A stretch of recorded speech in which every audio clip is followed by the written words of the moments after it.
dhe unë si fermerët e tjerë të njëjtin hall kemi, po shumica këtu nuk na është bashkuar për hall të ku ta di ndihmë ekonomike, një asistent, çfarë mund t'ju them tjetër, ka ndikuar administrata, ka ndikuar çdo gjë që mos na bashkohen ne, po megjithatë ne i kuptojmë dhe do dalim në emër të atyre.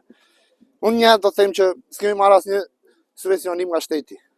Marrim toka me qirat, mbjellim, punojmë, nafta nuk na takon ne, marrin ata që kanë tokën se nuk na hapin kartën e identitetit.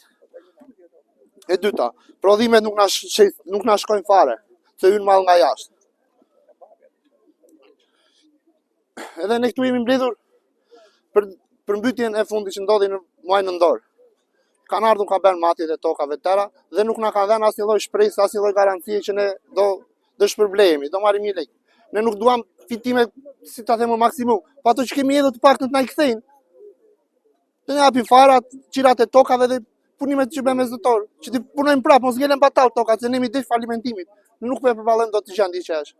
Jemi shumë keq. Në rast se nuk ju japin asnjë lloj dëmshpërblimi, ja vlen më të merresh? Jo. Unë jam shumë i zgjuar nga bujqësia, plus i malli që prodhojmë nuk arrim ta shesim dot.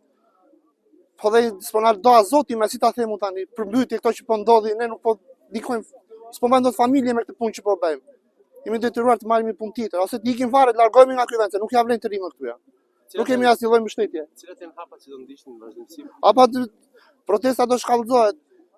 Do bisedojmë prapë siç kemi ngritur një grup fermerësh që kemi organizuar dhe protestën dhe do kemi marrë angazhim të bllokojmë kryqëzimin libonik, të penalizojmë qarkullimin e makinave, se ne s'na dëgjon njeri. Dhe ne do përpiqemi me fuqinë tona sa kemi, kaq sa jemi ne do bllokojmë rrugën.